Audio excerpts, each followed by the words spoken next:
So I'm wondering if this is a good point to maybe start, Kirsty. Yeah, sure.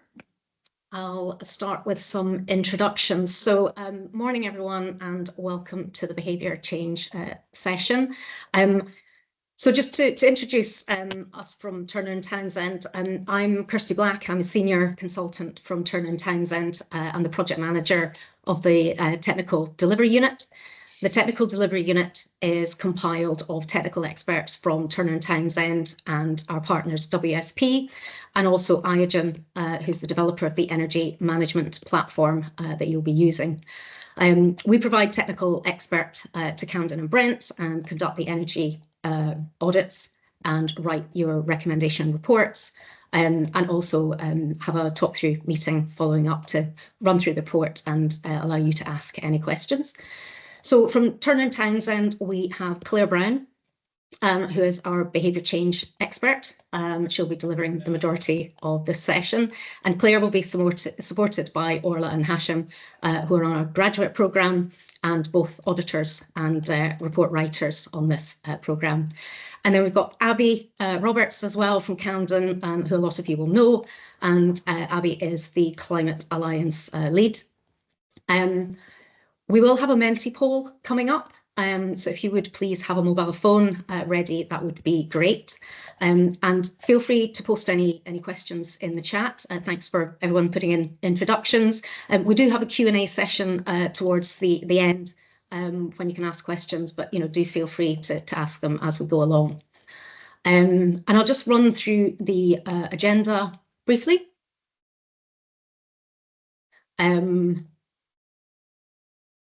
So Abby will give an overview of the Camden and Brent Business Climate Challenge. We'll talk about how behaviour change can impact your energy use, followed by an activity. We'll then go into much more detail about behaviour change and introduce you to the ADKAR model, which will be explained in due course. And then we'll then provide some guidance around developing your action plans, and we'll have Q&A, as I mentioned, at the end. And so just to cover, the purpose of the session today is to help you develop a strategy to reduce energy consumption through behaviour change. We'll work through an approach to help you encourage the take-up of those measures by adopting change management techniques. And at the end of the session, you'll have access to some resources that you can use the information from and knowledge gained today to create a clear set of actions to take back to your business. Thank you, and I'll hand over to Abby. Great, thanks, Kirsty. Yeah, for those of, I think I'm quite familiar with quite a few on the call, but just a quick intro from me. So I lead the Camden Climate Alliance here at Camden, and we are offering this training session through a programme that we are delivering with the Fitzrovia Partnership and Brent. So we've got a combination of businesses from Camden within Fitzrovia and Brent on the call today, which is brilliant. We also have a combination of businesses on the call that are currently participating in our Business Climate Challenge, the Camden and Brent Business Climate Challenge. It's also really fantastic to see some familiar faces from the previous Mayor of London's Business Climate Challenge on this call as well. Great to see you still joining these sessions and interacting with trainings. So just a quick kind of overview of what the programme is. We've received funding from central government, from the UK Share Prosperity Fund, in order to deliver an energy efficiency programme that is going to be helping up to 125 businesses through a variety of different technical support services. Those on the call have either some of them have been receiving an energy audit and have also received a recommendation report that set out costed measures, paybacks, and so on. So that is one of the main benefits of being on the programme. But also the fantastic opportunity here with this is that we can deliver a number of training sessions which are available to all businesses within Camden, Brent and the Fitzrovia Partnership, irrespective of whether you are participating on our Camden and Brent Business Climate Challenge. But I will be doing a bit of a call to action at the end in case we do have businesses that are on the call that aren't on the programme but are interested, because we will be closing applications shortly. But yeah, we have about 85 businesses on the programme so far, so we're inching closer to that 125, and it's really brilliant to see so many businesses engaging with this.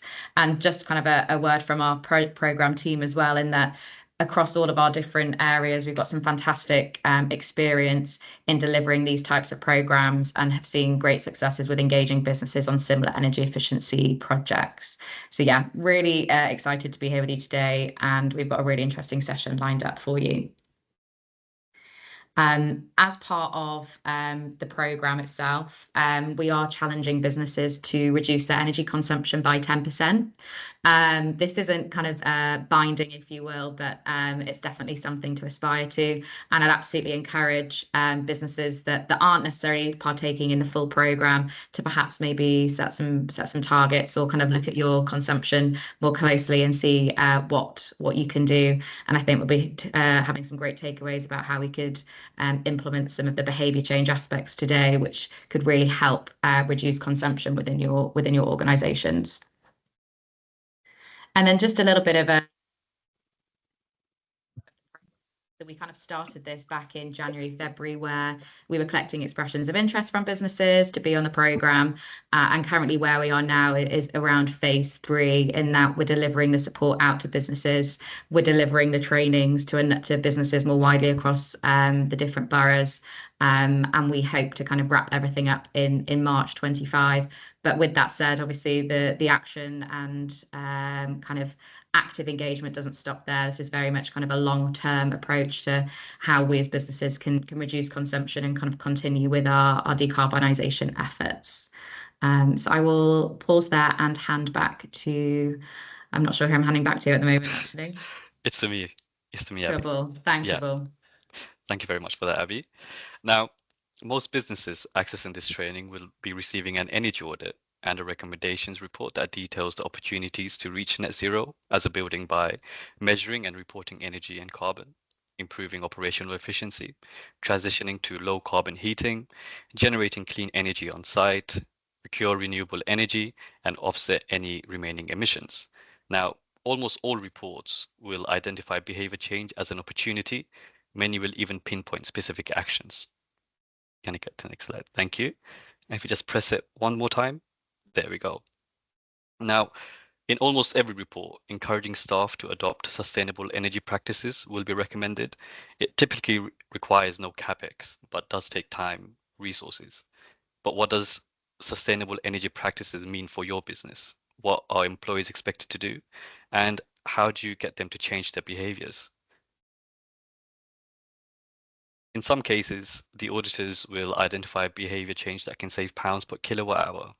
In this example, this business is using lots of ICT equipment, all controlled manually, and do not have energy saving modes activated. Although energy saving modes account to just a 10% reduction in energy, the best advice in this sense is to switch off all electrical equipment, but there are many more opportunities to save energy through behavior change. There will be more recommendations as auditors gain a snapshot of the business. Next slide, please. Now, this table here, you'll be quite familiar with once you do get your report, but what it outlines is various energy saving measures and their projected impacts. Each row represents a specific recommendation, such as encouraging staff to turn off equipment when not in use, adjusting temperature settings, or improving building insulation. For each recommendation, the table also provides the following information: the amount of energy you can save, measured in kilowatt hours per year, the percentage of your total energy consumption that can be saved, the potential.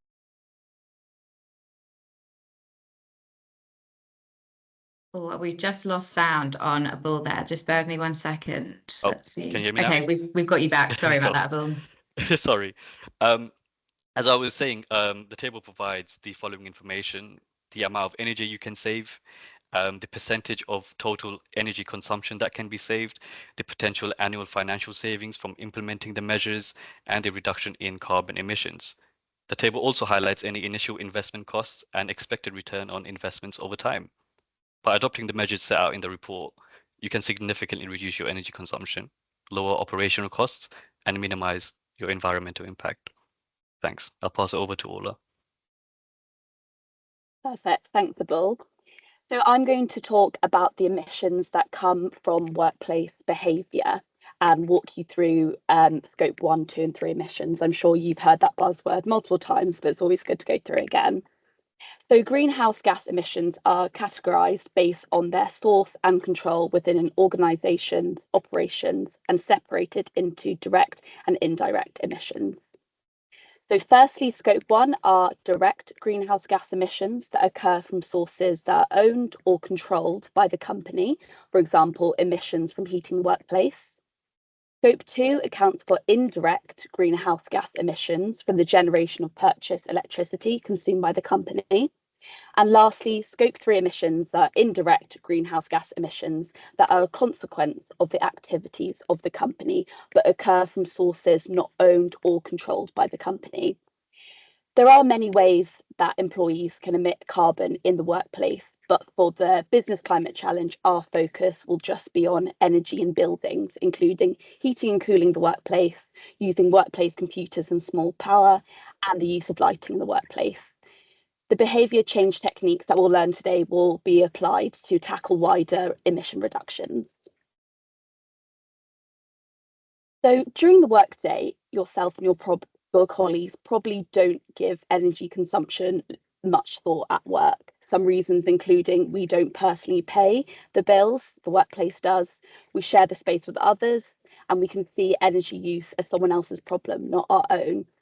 Therefore, it's important that our energy habits should change. So it's likely our energy habits at work will be slightly different to at home. We are creatures of habit and subconsciously come into work, do our work, and then leave at the end of the day with probably having little regard to what equipment or appliances are left on. So behaviour change is about getting us to make those small adjustments to our everyday habits. And then when that's done together, this can make a huge difference to energy use. Changes in our everyday habit can help reduce energy bills, lower carbon emissions, and ease pressure on the power grid. What we're going to talk about later is using change management methods that can help us reduce energy use by fostering good behaviours.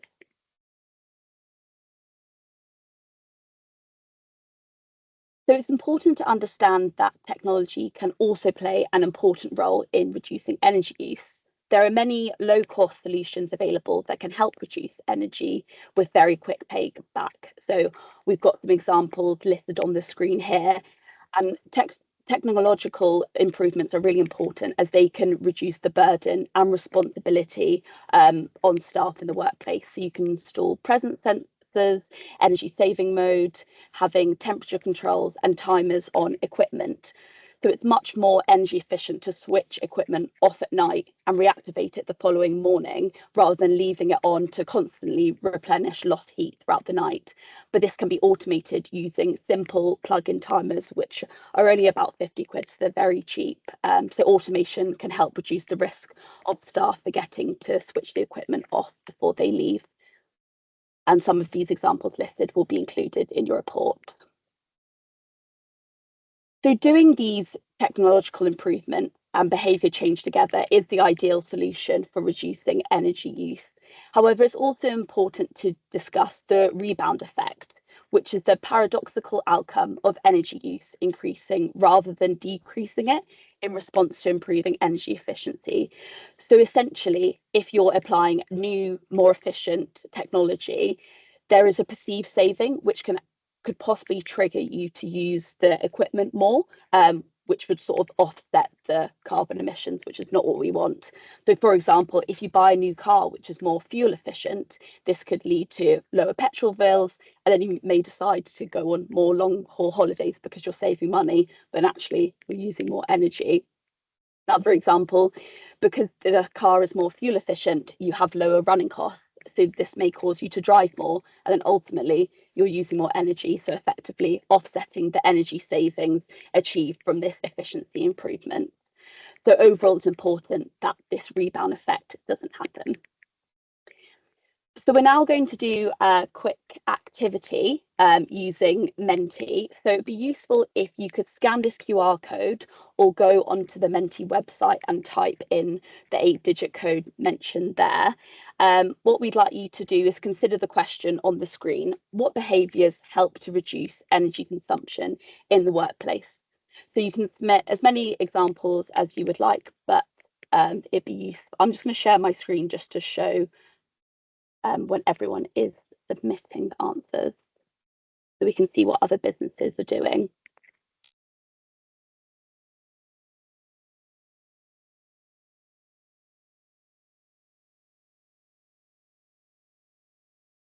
Very quickly, just to clarify, Orla, the web address is menti.com, isn't it?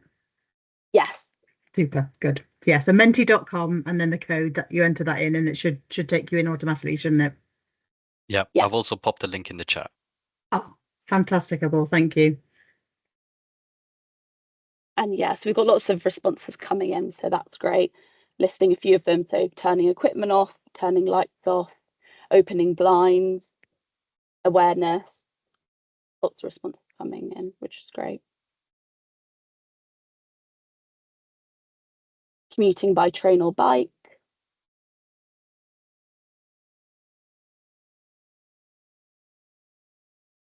End of the day shutdown.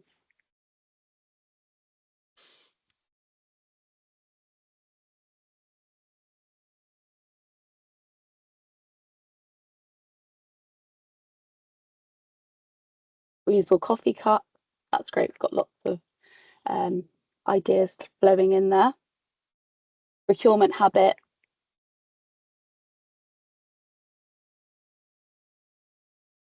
Lower room temperature.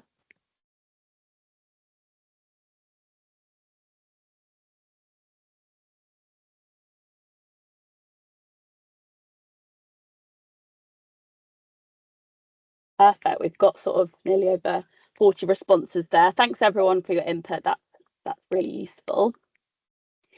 So building on the ideas, we're going to look at different areas where behaviour changes can save energy in the workplace. And as I go through the list, it would be useful if you could indicate in the chat by just reacting. So if the behaviour is something that you already demonstrate in the workplace, if you could put in a heart, that'd be great, or a thumbs up if this is something that following this training session you would be willing to introduce. So firstly, looking at lighting, appliances and equipment. So switching off appliances when not in use, you can put up signs to remind people to switch off the devices when they're going home at the end of the day. And as mentioned earlier, you can also use a timer, which is really useful.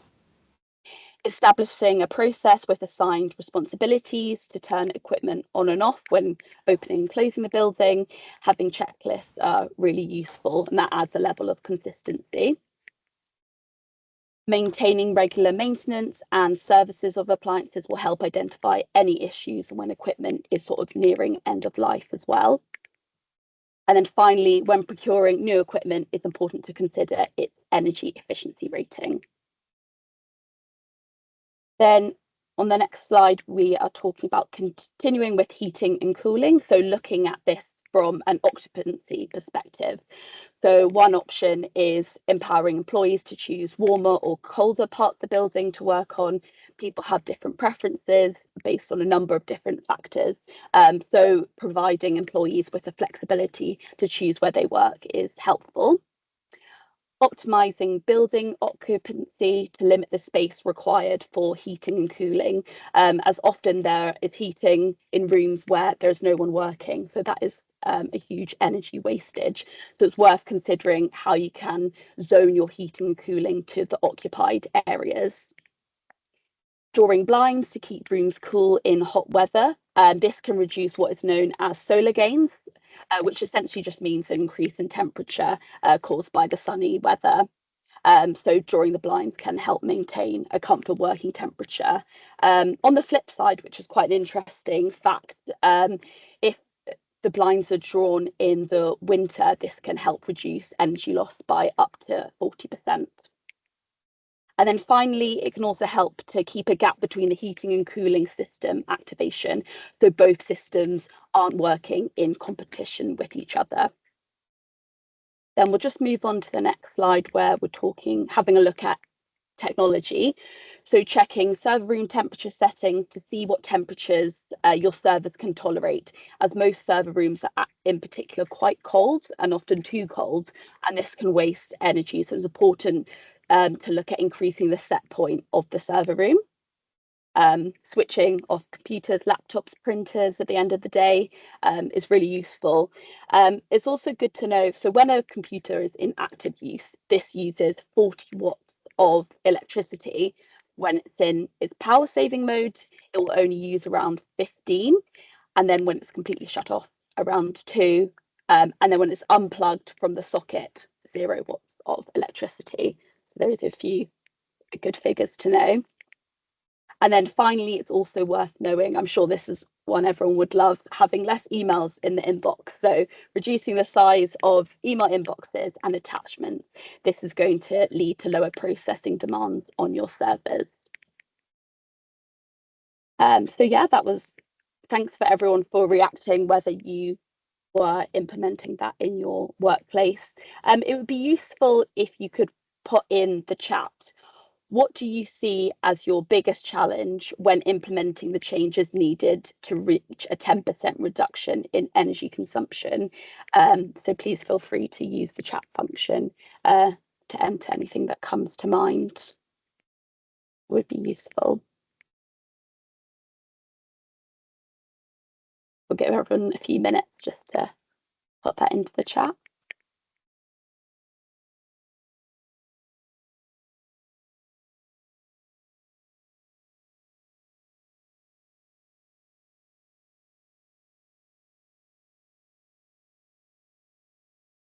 Got some coming in, so working together, changing people's behaviour, costs, keeping our clients happy.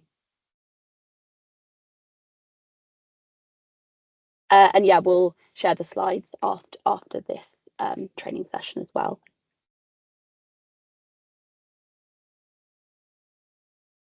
Yeah, that's someone's put in that they work in a grade 1 listed building, so difficult making changes. That's understandable, in particular for insulation costs.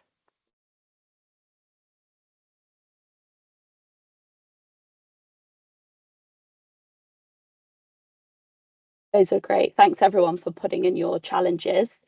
So here are a few that we've pulled together. So reducing workplace energy use is particularly tricky, as often employees feel that they don't directly bear the cost of their energy. They share the workplace with other people, so they can feel that their actions may not actually make a huge difference. Other challenges include some employees may have climate anxiety, so they're particularly worried about the negative consequences of climate change in the future. So it's important to support these colleagues, and in particular, they may get frustrated and blame others when they feel that others aren't adopting these behavioural changes. So that can sort of lead to some tension. Another challenge is there are so many different options and choices to reduce energy use. So you may be a bit overwhelmed and unsure where to begin and understand what will actually make the greatest impact and reduce energy use. And lastly, and a particularly difficult one when it comes to behavioural change, is that people are just resistant to change because they're so used to their daily habits, and it's hard to break this cycle. But don't worry, we're going to walk you through how to overcome these challenges. And I'm just going to pass over to Claire, who's going to take you through the practical steps to change behaviours. Fantastic, and thank you so much, Orla, for the delivery of those slides, and for everyone for joining in. And it's really great to see everyone kind of joining in with the chat function and the kind of seeing all those hearts and thumbs up appearing. It's yeah, really positive to see. So thank you very much to everyone for joining in. The next kind of part is really thinking about those practical steps, particularly focusing around the kind of the behaviour element. So we're kind of ignoring the fact that we might be in a challenging building. We're thinking about the people, because without people, our businesses, you know, wouldn't run. So we're going to really kind of focus and look at that. So getting that organisational motivation. We find that sometimes in the terminology and the vocabulary that's used, we come across things like net zero, carbon reduction, energy efficiency. They kind of come in and come out, and quite often energy you know, efficiency has been something that we think we've done already, but there's still loads and loads of opportunities. when we look at it in terms of small to medium enterprises, there's around 5.5 million in the UK. So that's a massive opportunity there. And that's taken from the Federation of Small Businesses. Small businesses also account for about 50% of greenhouse gas emissions. So when Orla was talking about those different scopes, all of those emissions, understanding that this is actually a really important thing to really think about. There are many, many drivers, values, cost-saving opportunities, and employee expectations all combined in this. What we do see in the research is actually that 47% of small businesses are prioritising carbon reduction, which is really fantastic to see and hear about. Almost 60% of those have intended to upgrade energy efficiencies of their premises, and that's across the board of a whole range of different organisations. But we do know that actually, in terms of the ability to do that, there are cost barriers to that. These are absolutely becoming more challenging rather, with the cost of living and energy crisis. But we do have to start somewhere. We fully recognise that. And being able to rely on people to behave in a way that supports that energy saving is going to be really important to your business in terms of getting that movement and that reduction on our carbon, but also on the amount of energy that we are using. So we're going to go through a kind of a suite of slides to kind of go through. I always like to start with this video, and hopefully it'll play all right for you. If someone can let me know if it's not showing for everyone, but it's really showing the importance of people and the power that we as humans have. So I will click on it, and we'll hopefully see that it will play out for us.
More people than 3 more immediately.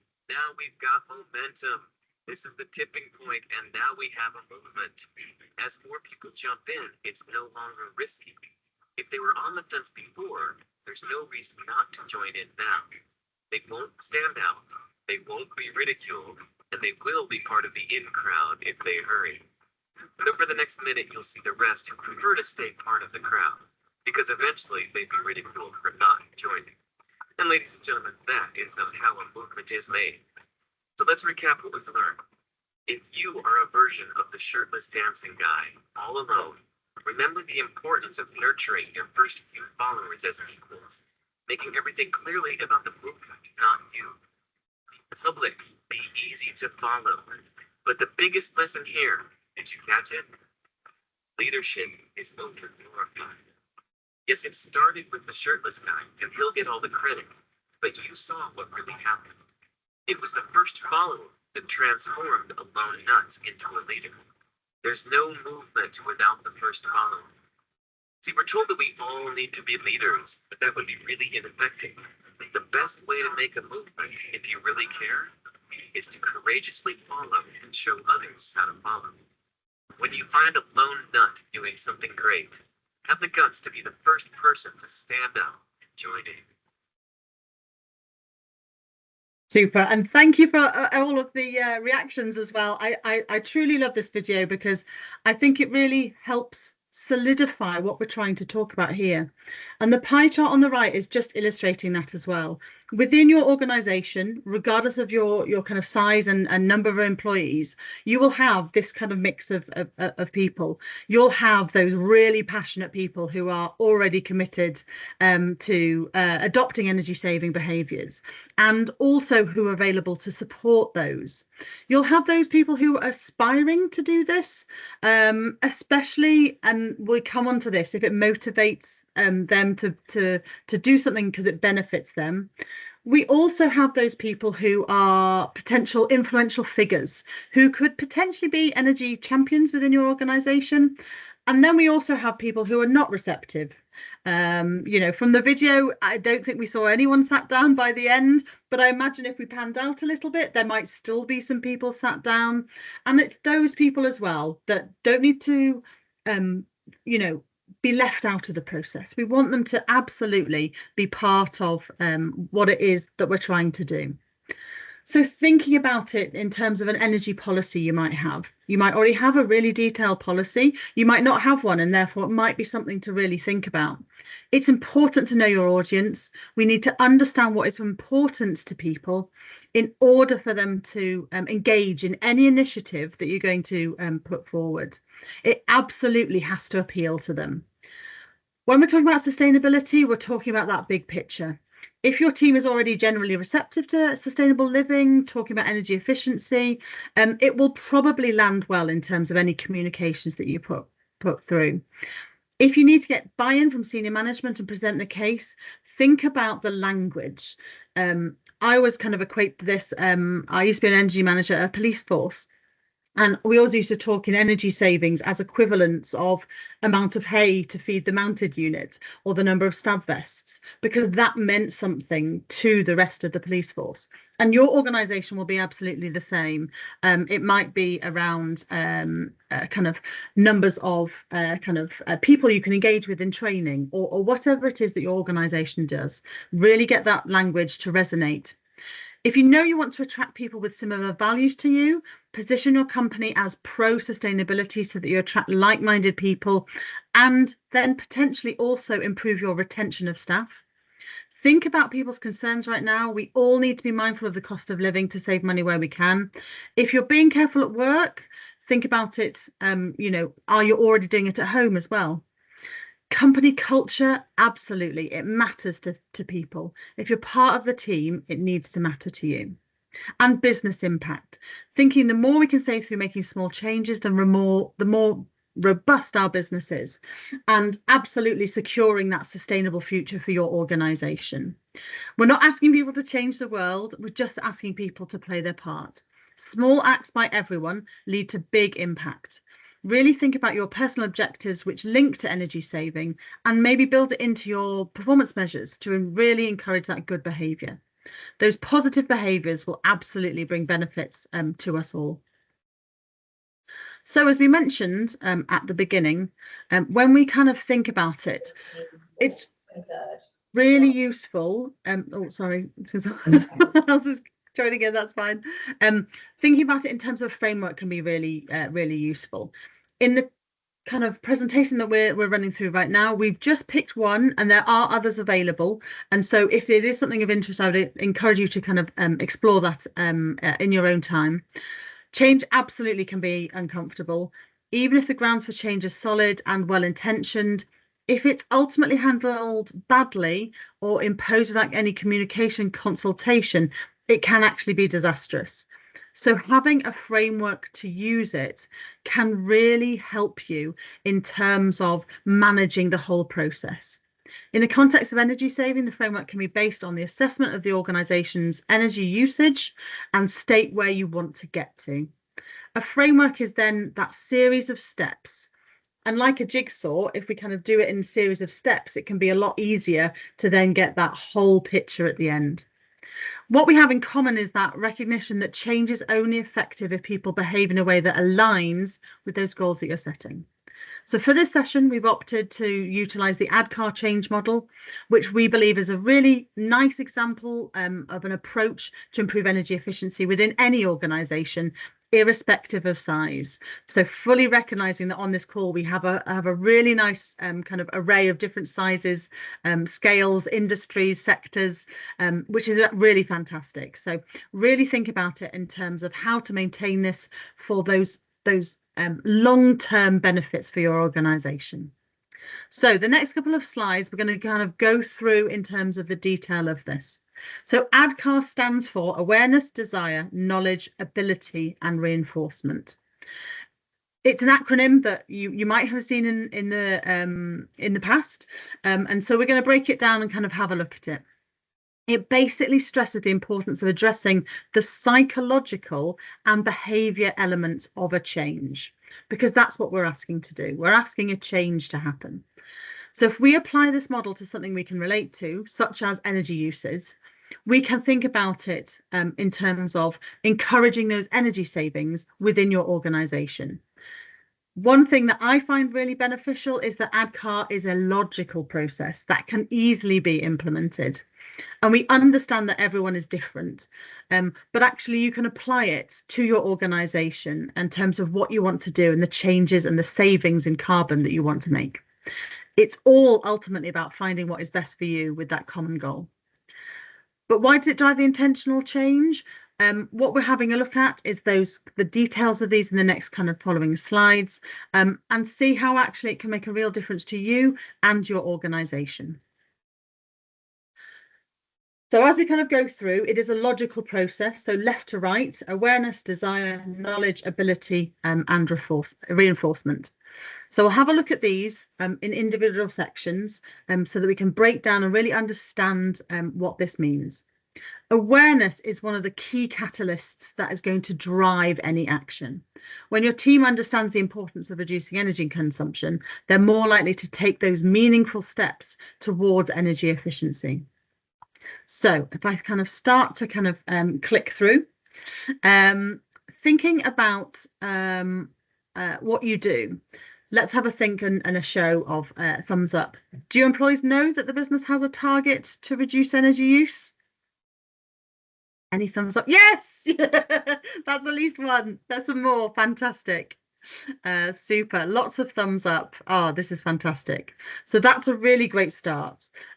Finding that kind of awareness is really really important. This knowledge creates a sense of purpose, responsibility, and really motivates them to take action. So the next question then, so do think about it for a moment.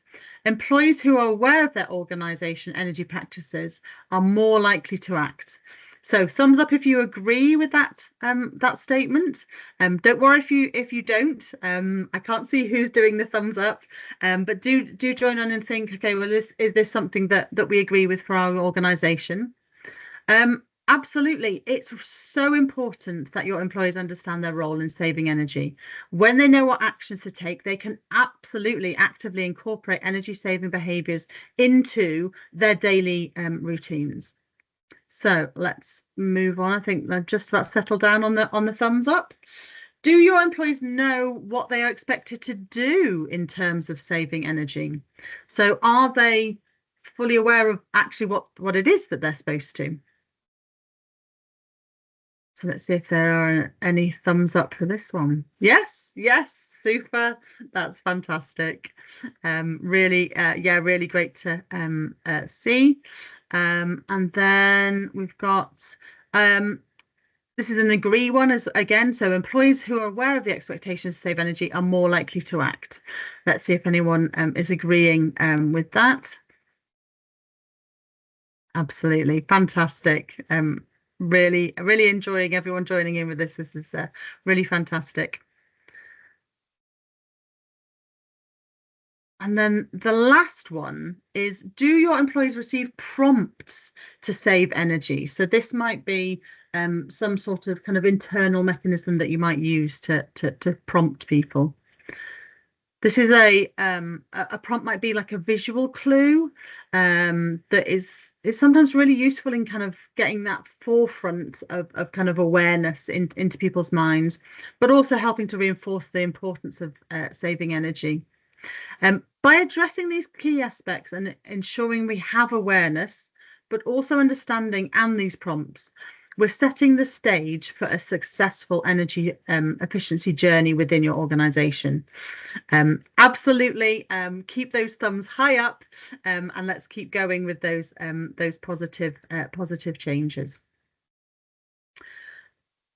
In terms of the last point then, anyone got posters up or reminders, anything like that? Yeah, a couple of thumbs up. Yeah, fantastic. Can be absolutely a useful one. There's a no as well, and that's okay.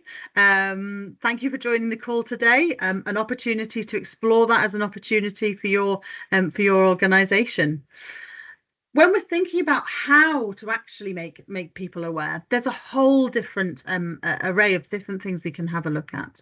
So we're going to start off by having a look into senior leadership. How we think about that in terms of the visibility and the communications, thinking about senior leadership.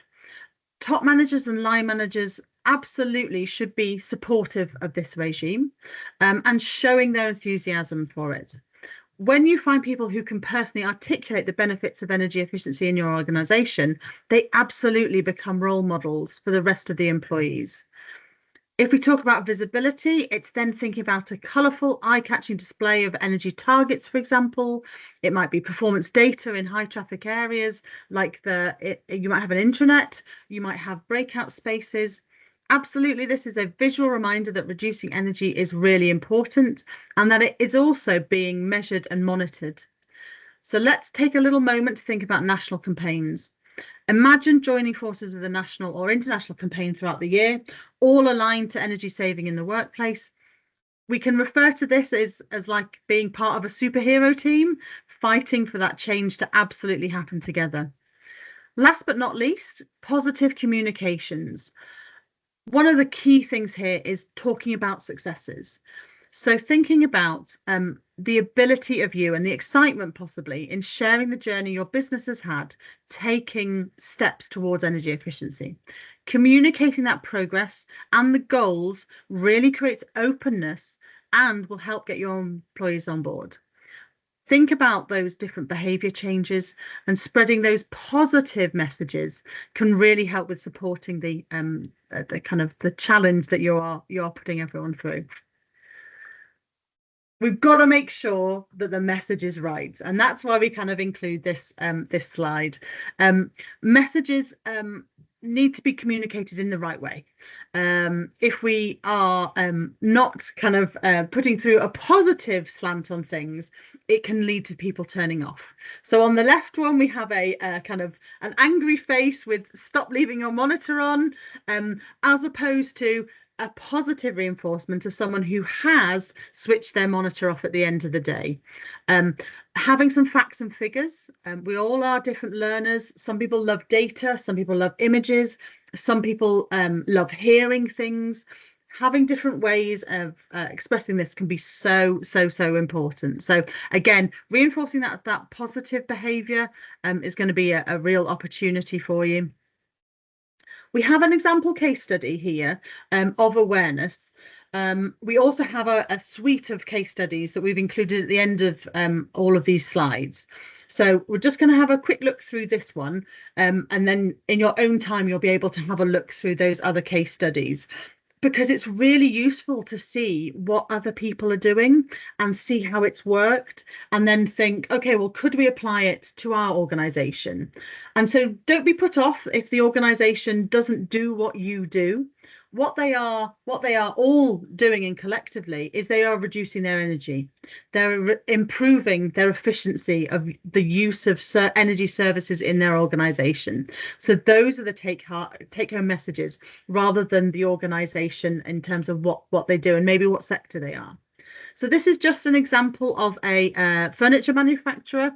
So some of you on the call won't be in manufacturing, so don't worry about that. Absolutely, it's about understanding the processes involved in the organisation and the setting, and saying, okay, what can we do here? So the challenge was that their energy audit identified high energy baseload at night and over the weekend. Now, they didn't work in these times. So people weren't in the office, weren't in the manufacturing space, weren't in the depot. And what they found actually is that they had a predicted 16% reduction because they then implemented a shutdown process. So if you only have computers in your organization that are being identified as a key energy source of and consumption in your organization, could you implement a shutdown process?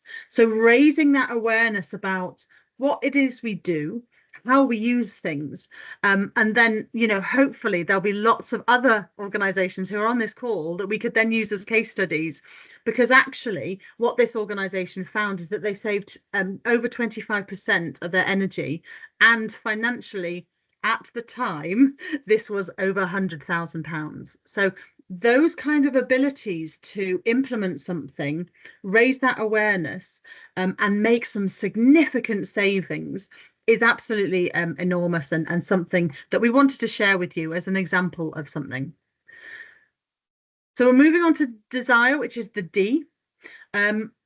Despite kind of having that willingness to support and engage in a change, it's ultimately about personal choice, which is absolutely influenced by the nature of change and also personal circumstances. So this next section, we're going to really start looking around that. Everyone's behaviours and decisions have an influence on energy use within the business. Generally, we know humans are resistant to change and will focus on the undesired rather than the desired behaviours. I don't know how many of you have ever had feedback in an appraisal or a meeting.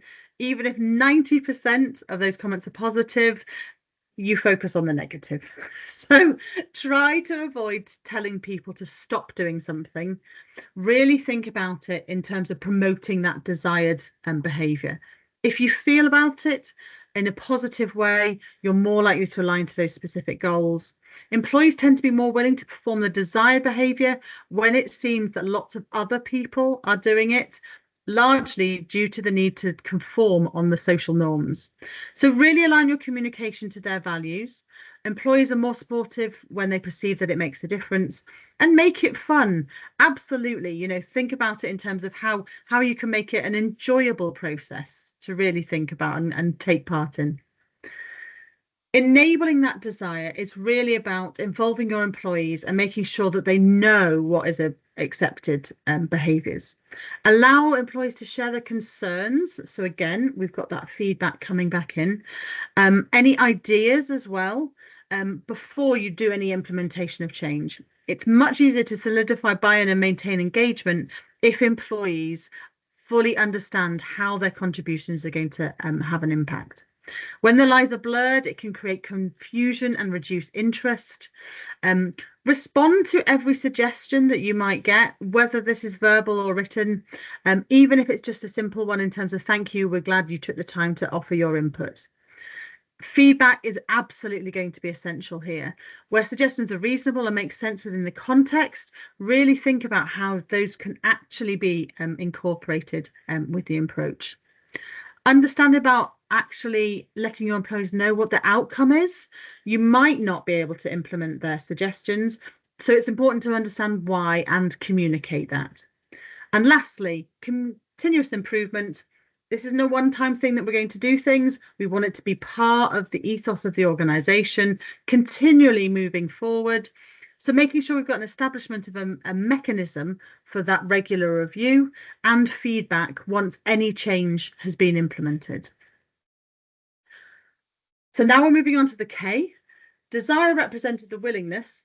Knowledge is about that piece of understanding. So thinking about knowledge is absolutely power. It's like our ultimate power up in our kind of quest for energy efficiency, but it's all about having the right information, training and education to really push forward on that.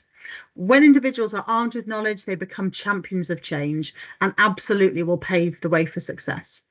By being part of any business climate challenge, you will have the access to so many bits of information, which are all fantastic to help and support you in terms of doing those. even this training webinar that you are on right now, absolutely part of that whole regime about bringing everyone along for the journey. Knowledge is so important because it's a powerful tool that will help employees understand the importance of energy conservation and the impact. With that knowledge, you can identify energy saving opportunities to really help your employees and your organisation make informed decisions and really guide them in making better choices. Knowledge isn't just a tool, it can fantastically be a game changer. It can fuel informed decision making through behaviour change and create that culture of continuous learning. Moving on to A, so the ability. This is really about absolutely giving tools to people to be able to do that. So we've talked about raising awareness, we've talked about the knowledge, and we've talked about the desire as well. What we need to do here is really making sure that we have that ability to do it. So we need to provide the opportunities for people to take action and to develop those habits to support the goal of improving energy efficiency. It does sound quite simple, so things like switching off the lights, but if we follow the awareness, desire, knowledge steps, it will absolutely make it easier for people to behave in the way we want them to. In effect, we have to lead people down the path to actively practice those behaviours and begin so that they will then act unconsciously in terms of their energy efficiency behaviours. It's absolutely also important to remind and reinforce those behaviours that we want. So supporting employees to understand what they can do within their role is going to be really important. So an example here might be a chef who could use less energy by using lids on pans. An office worker could use less energy by switching off their computer when they have finished with it. There's also lots of other examples that we could pull that kind of align with what your organisation does. But it's thinking about people in their roles and having that ability to enable people to do things. So what we need to do is really think about how do we support people? And if it's going to be part of their regime that they do, how are we supporting those? So how do we build capability in relation to energy efficiency? As we acknowledged earlier, some of the following suggestions might feel rather heavy-handed for some of you, but again, it's about adapting some of the good practices into manageable approaches specific to support you in your role, but also your organisation. So again, thinking about the specifics of what it is you do, developing training programs specifically for employees at all levels, creating a central resource hub or platform that serves as a repository for energy efficiency information, including case studies. Thinking about it in terms of a mentoring program where experienced employees within the organisation can mentor others or encourage those who have done something particularly well to share it with others. It's also about identifying those employees who are enthusiastic and really encourage them to take over the lead.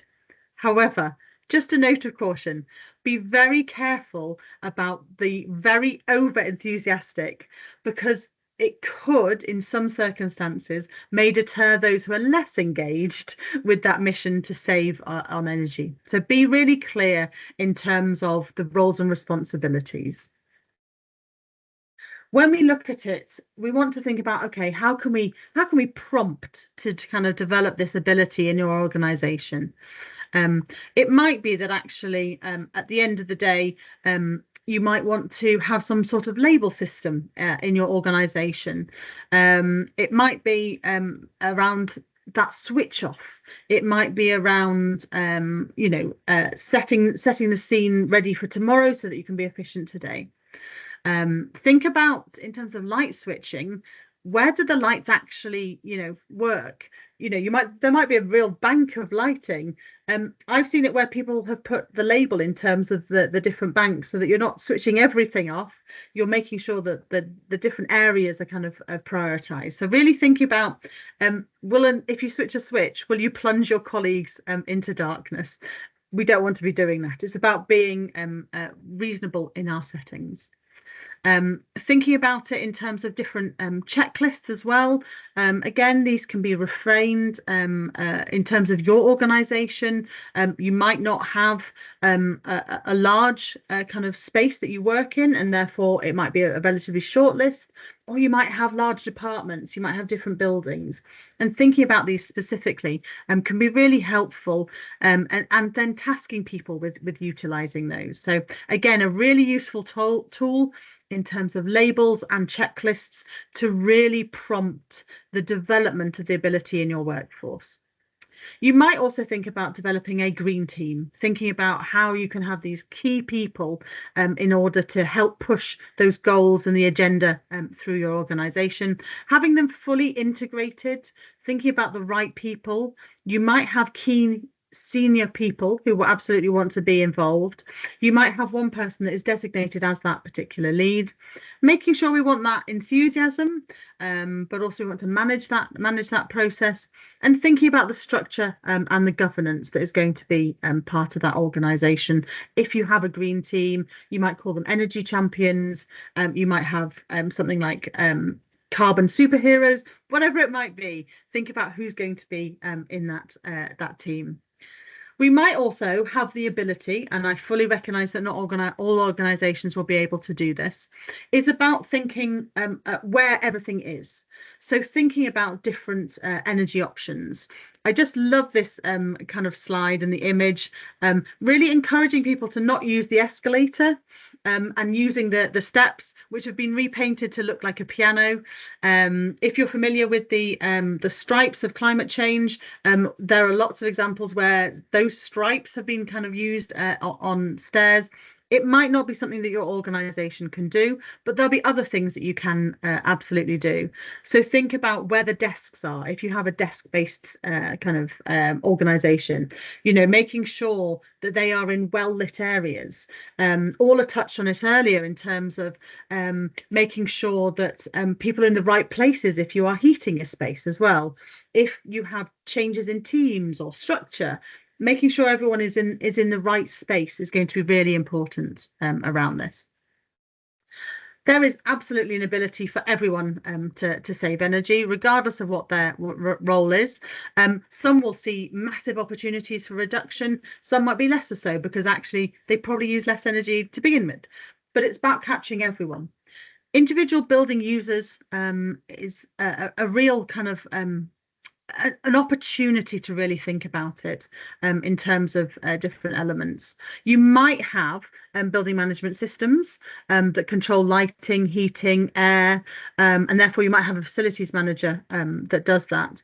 But actually, everyone has that ability to, you know, kind of utilize the energy in a different way. So we're thinking that HR comes in terms of this, finance, sustainability, if you have it. This could be many people or just a very kind of small handful of people. So think about the specifics of your organisation and how all of these roles can absolutely fit and align to your resource efficiency roles that you want to put forward. The last letter of ADKAR is R, which is reinforcement. So we've done a whole range of different things. What we want to do here is really reinforce it and really making sure that it is fully integrating your changes into your organisation. So we don't want to have that rebound effect. What we want to do is have that sustained reduction in the energy that we're using. So absolutely, we want to sustain those energy behaviours. It's not just something that maybe we do for Green Week, it's something that we continually do. It becomes part of the different behaviours. It's like a safety net that keeps us from slipping back into old habits. With reinforcement, we ensure that our efforts continue over time, absolutely making a lasting impact. It's also about playing that vital role in building that culture for energy efficiency, creating an environment where everyone champions those sustainable behaviours, a bit like a ripple effect, spreading the energy saving mindset throughout your organisation. It's also a bit like a progress tracker. It allows us to manage, evaluate our energy savings achievements because we want to be declaring those. If we reach a certain milestone, absolutely we're going to be gaining in confidence and we can get that motivation to keep pushing forwards. If we can harness the power of reinforcement in our energy saving journey. It's going to be the key that unlocks a world of sustained behaviours, overcome potential resistance, and really build a culture of energy efficiency within our organisation. When we're doing it, really think about those key bits of information, because people love to know things, don't they? Using energy data to showcase the impact of energy behaviour on energy usage can be really a powerful tool. Seeing the numbers can really motivate employees. Absolutely, I love numbers. So seeing numbers is something that I really like seeing. But it's also about leveraging that energy data to alert employees when energy waste occurs. It's a bit like having a friendly reminder. By prompting investigation and addressing energy waste, we can prevent it from becoming a recurring issue. So let's not forget to acknowledge and celebrate employees who embody the desired behaviour. Applauding their efforts absolutely creates that positive and supportive environment. And behaviour change is absolutely an ongoing process. To avoid falling back into old habits, do keep refreshing your approach. Think of it like adding spice into your meal. We don't want any energy saving efforts to become stale. We want to think about different ways of doing things. We do different ways of working. We've seen a lot more hybrid working, for example. We've seen a lot more kind of returning to the office. We've seen a lot more remote working and everything in between. How do we do this? And with energy efficiency, absolutely get it to be about employees sharing ideas, lead on energy saving initiatives as well. Everyone will be coming from different unique perspectives and then solutions to contribute to your energy savings. So really thinking about that creativity in your team, and really enacting on that so that it becomes part of the positives. So absolutely embrace the power of energy data, celebrate those successes, refresh the approach, empower your employees, and absolutely you will see transformation. You will see that actually that behaviour change process by using a framework is going to be a lot smoother process and an impactful journey towards a much more energy efficient future for your organisation. We've just got a couple of slides just looking at some of the data. I know I said I do love data, and this is a really powerful tool. So hopefully when you get your data's been inputted and you get to see the platform, this is what some of you might have already seen. You will absolutely see your kind of consumption profile. You can see how much you've used. The black line on this example shows how much energy was used in the same period last year. So you can see that there has been a change in this, and you can use this data to really reinforce behaviours by showing in an example like this where those savings have been. You can also use it to challenge behaviours by showing instances where energy use has increased or is not typical for the business. A really good way of doing this is over periods of holidays, or if your organisation doesn't open on a bank holiday. That's a really nice example to kind of have a look at and see if the business wasn't open, what's happening with our energy consumption. So absolutely go and use that platform. Really powerful tools there. A building's low duration curve is an easy way to visualize how consistently a building is using the energy they consume. The peak on the left indicates that the hours in the year when the energy use was excessive, and the tail, which is kind of to the right, indicates how close the energy use was to the predicted baseload. The black line here, which is going kind of across the middle, is showing that base load and indicates the minimum energy for this particular building. The peak can show employees how much energy has been wasted, and the baseline can show employees the potential energy saving available. Slight apologies if this looks a little bit blurry to some of you. This is a heat map, so it really shows where energy is in particular time blocks. So the darker the colour shows you where more energy is being used. Again, a really useful visual tool that can show the daily and weekly energy profile. It's easy to spot unusual ones, so these can absolutely be investigated and corrected quickly. And it's really a great visual to challenge employees to consider what they're switching off or overnight. I mentioned about kind of different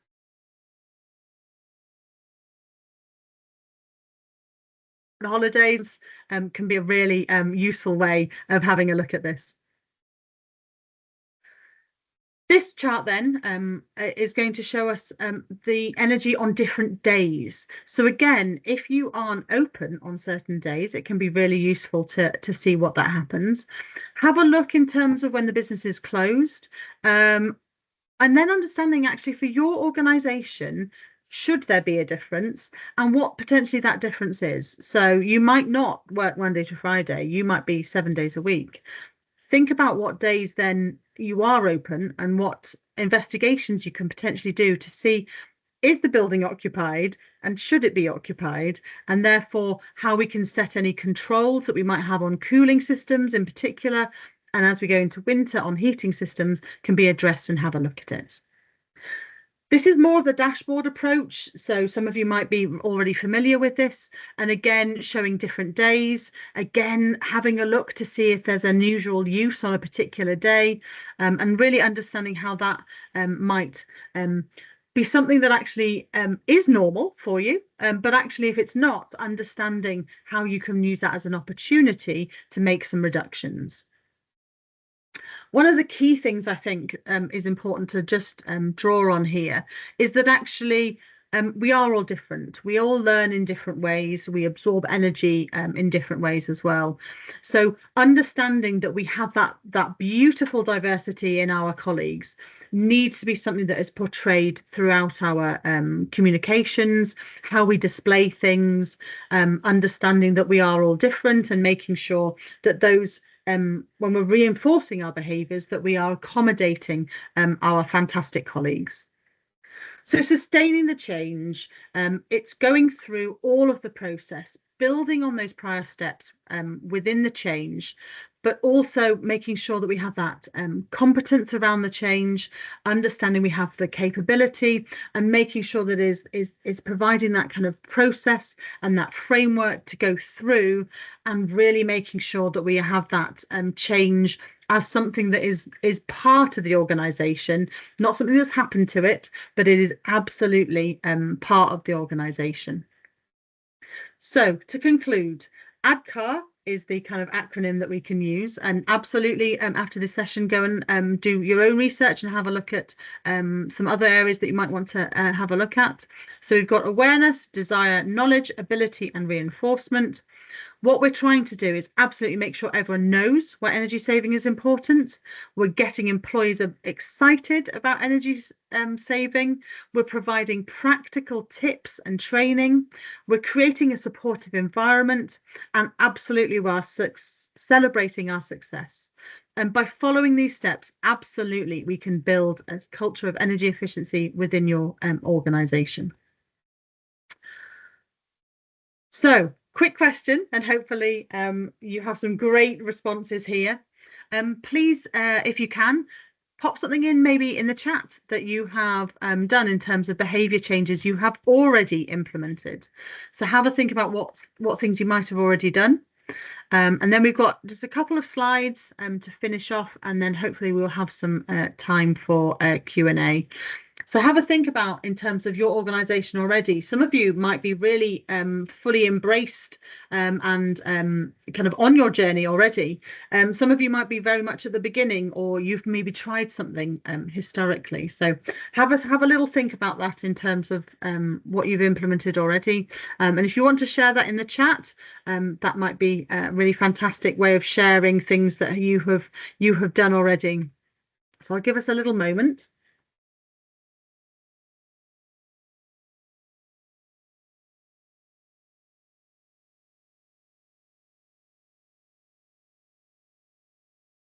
Super. So one about recycling bins.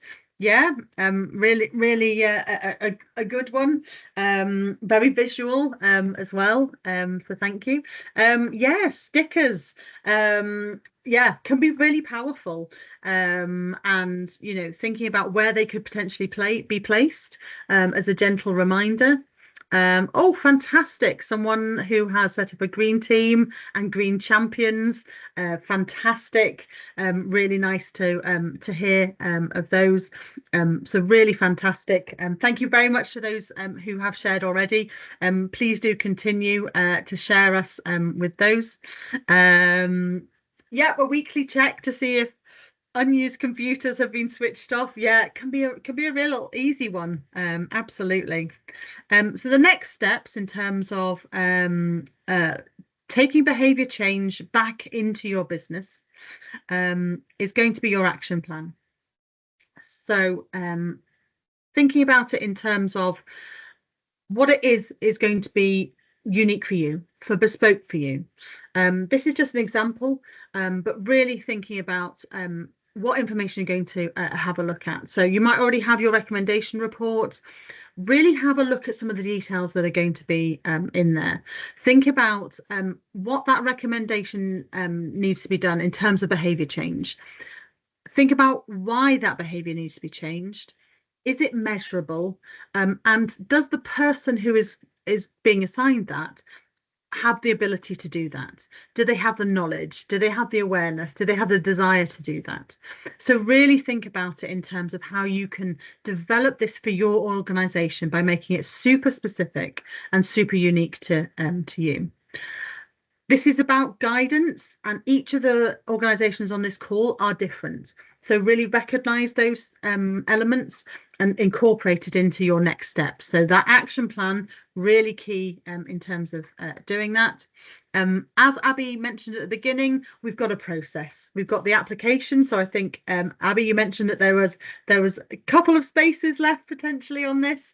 So absolutely, you know, if you know of other organizations, do signpost them to do that. So get those applications in, getting that onboarding process going through, getting those audits and getting that information, and then seeing the business action you can do, and really think about, for us, how can we possibly implement different things, and then that recognition and the results. If you can declare you have saved a percentage, a financial amount, a number of tons of carbon, really powerful in terms of communicating to your clients, other organizations, and is where we all want to get to. So I will now pass back to Abby. We've got a couple of slides, and then I think we've got some time for Q&A. So thank you very much. Back to Abby.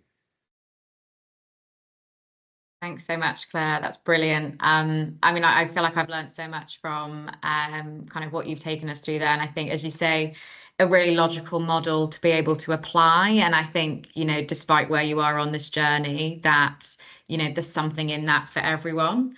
Even if, you know, you're particularly advanced and have already sort of tried and tested some various different ways of engaging. I think if we just jump to the next slide.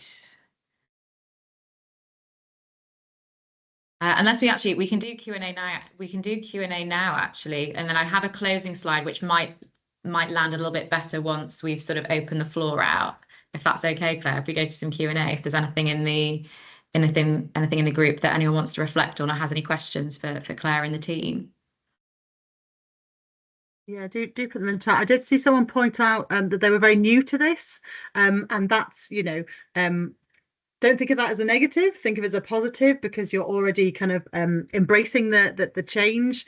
And one of the things I really love is that lots of people have been kind of putting in things that they've done already, and the learning of seeing what other organizations can be really powerful.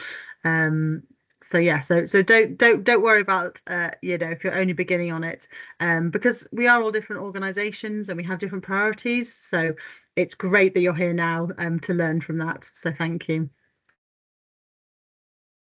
I wonder, in the absence of any immediate questions, I mean, I'll follow up with another question. I wonder if there's anything that, as businesses on the call, that you've heard today that you haven't yet implemented, but you've thought, okay, that's a new thing that I can take away. I hadn't necessarily thought of that. That's something I want to try. It'd be really interesting to just get a gauge on the business on the call, you know, kind of possibly what that action or implementation might be.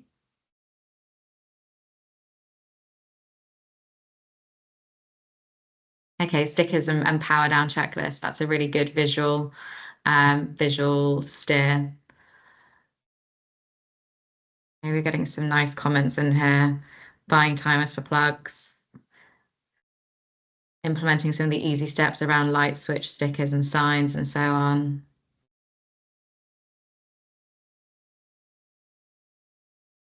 And then we've got a question, more of a question there from Adrian around different types of rechargeable batteries. May need to come back to you on that one. Hadn't thought of updating the energy saving options on computers. I mean, I thought it was fascinating, the stats that Orla highlighted at the beginning around actually from kind of turning your computer off all the way through to being in a sort of an energy saving mode and kind of dropping sort of how switched on it was. I had no idea that actually those incremental changes could really kind of have quite a significant impact. Some great suggestions here. Friday afternoon reminder, setting HVAC to turn off automatically. Kirsty. Thank you. I just wanted to come in on the computers. So the stats that Orla mentioned and I shared, they're for your average laptop. So do bear in mind that desktops are actually a lot higher, and super powerful desktops can go up into kind of mid-hundreds.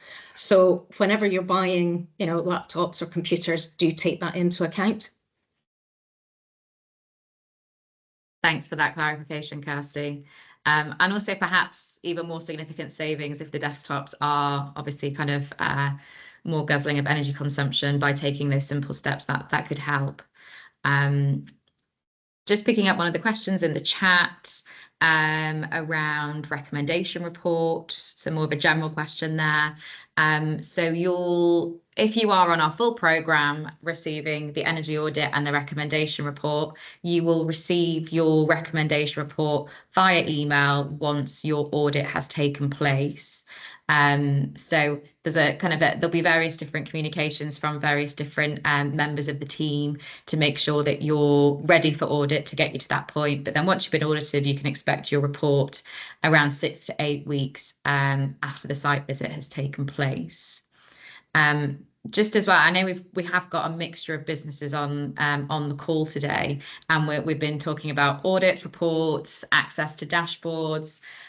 So for the majority on the call, you are receiving the energy audit, the recommendation report, and then you also have access to the iAgen dashboard. Some of you that have been on a previous program, again, you'll be familiar with the audit recommendation report process, and again, access to the iAgen dashboard. For those businesses that aren't on that are on the call today, but aren't necessarily on the full program or have submitted an application, you are absolutely more than welcome to submit an application and access this full suite of support. But that's not to say that you need to do that in order to be able to harness the things that Claire's been speaking about today, and using that data aspect to really kind of storytell within your organizations. You may be an organization that has had previous audit reports and can refer back to these, and perhaps that's a worthwhile exercise in terms of looking at those previous audits and maybe pulling out some of the suggestions and thinking a bit more broadly as to how they could apply to what we've spoken about today. Again, you may not be at the stage where you want to kind of go through a full program and receive a full suite of support. And again, that is no bad thing. And that doesn't mean you can't obviously apply what we've been speaking about today. It could be a simple, speaking with your colleagues and understanding kind of where are those potential opportunities to kind of embed practice. And it could be a simple kind of conversation that started with employees, and perhaps some kind of action plan or Excel spreadsheet where you have someone that's assigned to making sure that everything's turned off at the end of the day, at the end of the week, before the weekend. So I think this is really about kind of taking from this what feels relevant to your business, and finding ways to apply that. I know that we are kind of coming to sort of the end of time, and sort of people need to drop off. We will be sharing all of the slides today. They will also be hosted on the iAgen dashboard so that you can access them. But we will be following up via email. Before I completely lose the crowd, I would love to just do a quick poll in the chat. So it should be appearing now. And this is just so we can get a temperature check from those on the call in terms of if you feel more confident after today's session, and kind of figuring out where you are on that spectrum. Hopefully no disagrees, strong disagrees, because it's been a really great session and lots of information to unpack. But equally, please share feedback with us so that we can make sure that our trainings continue to be as valuable as possible for you. Seeing lots of strongly agrees and agrees, which is brilliant. So hats off to our team at Turner and Townsend today that are presenting and been taking us through this model step by step. Super. Whilst those final votes are just coming in, I will just jump to the closing slide, which is just a couple of slides back. I'll scan through. Probably, yeah, no, this is a good point to highlight all of the slides that Claire mentioned. So we have case studies for each of the stages of the acronym that Claire has kind of walked us through today. So they're at the back of the slides. So really good chance to read through those case studies and kind of see what other businesses have been doing. And again, there's a number of slides around resources, what you can access and where from. So definitely engage with this slide deck once we've circulated it, because some really fantastic resources there, and perhaps there's elements you can pull out to share with your teams more widely, perhaps feedback after this session. That's a great starting point, isn't it? I think for really taking the learnings from this and making them more known more widely. So just a final few points from me. We will be circulating a training feedback form after this, so please do engage. It's really, really important that we hear from you and make sure that these sessions are as valuable as they can be. This is the second training that we have delivered under our business sustainability series, and we're able to bring this to businesses all across Camden, Brent and Fitzrovia partnership through our Camden and Brent Business Climate Challenge. So even if you are not moving through our report, through our audit and report process, please do absolutely engage with our future training sessions. Had a brilliant energy management session that was delivered in person last month. This is the second session that we've obviously delivered. And as we step through into September through to January, we're going to be kind of looking and taking a deeper dive into some more of the energy kind of discussions. So our next one coming up is going to be towards the end of September, and we can share some information about that in due course. That's really going to be looking at energy saving technologies. So for those that have received or will be receiving their recommendation report, a great chance to kind of really understand a bit more about some of the recommendations and retrofit measures that have been proposed. But on the flip side, those that perhaps haven't received that report, a great way to kind of build your understanding about what potential measures you might think about introducing into your buildings, whether that's renewable measures, whether that's energy efficiency measures. We're also going to be talking a bit about funding in that session as well, because I think that's the really kind of important next step. Once businesses have kind of started to think about their energy efficiency and they're engaging with kind of reports or audits and looking to make those changes, it's that what's next, and funding's really, really crucial for businesses. And we're aware that businesses are being increasingly squeezed, and it's really important to be kind of getting that buy-in at a senior level and being able to understand the funding landscape as well. So that will be a really great session where we're marrying the two together. So definitely recommend coming along to that, because we do have funding available from both a Camden side that is available for Camden businesses, but also businesses based within the Fitzrovia partnership. And then Brent has a separate pot of funding for Brent businesses that are looking to implement energy efficiency measures. Another call, if you're not signed up to our program and it is of interest and you'd like to receive some more kind of technical support through the audit and through a recommendation report, we are going to be closing applications until the 30th. We've been accepting applications up until the 31st of July. So a couple more weeks if you are of interest. What we haven't really talked about is the other offering as a part of the programme, which is access to the energy management dashboard. And we saw some snippets of kind of graphs that Claire previously shared.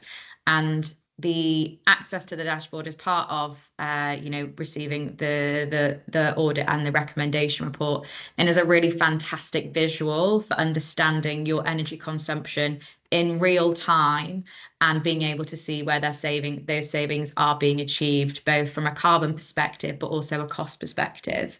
So it's a fantastic visual, not only to kind of really grapple and understand your energy data and your consumption, but brilliant for also communicating that more widely and also building a business case for why you might be, putting forward suggestions for budgets and so on. So they are sort of my closing comments. Just a call out as well, whilst I have our businesses on the call that are on our programme. Just a reminder, if we are waiting on any information, please do submit that. Or if you're having any issues with accessing information, do let us know so that we can help you. For those that are on the programme, we've got a brief training session next Thursday, and that will be taking you around a dashboard demo. So your dashboard that you have access to, Jed will be taking you through kind of how to use that. I know some of you came along to our energy management training session and also had that demo then, but if you need a refresher, or if there's colleagues within your team that are also going to be kind of involved with your journey on this programme, please do come along to that. We'll circulate information, and also a call to action there to explore your dashboard, really kind of get to have a look at and look at your consumption and start to think about, how you might be interacting with that. And then my last call to action, apologies, there's been quite a few there, is to upload your 2024 energy data. If you are not on a smart meter, that is. I know we've got quite a few businesses on the call that are actively updating and sharing their 2024 data. So gold stars for all of you, because that is brilliant and will give you the most value in seeing how you're achieving savings throughout the programme. But yeah, a call to action to continue uploading that data. Okay, 2 minutes to go. I think we will leave it there. Just an additional thanks to all of our team at Turner & Townsend for presenting today some really brilliant insights. And there's an even kind of bigger fantastic team from across Turner & Townsend, Iogen and WSP that are delivering this programme and really supporting businesses. A final thanks as well to everyone for joining us today, and thank you so much for your contributions. They've been really brilliant, and it's great to see this kind of peer-to-peer learning and sharing of ideas between businesses. I think that's really where we get the value. So yeah, thanks so much everyone, and we'll be following up shortly with resources and links to things. Thanks everyone. Have a good day. Thanks all. Thanks everyone. Bye. Thank you. Bye. Bye. Bye Bye. everyone. Thank you.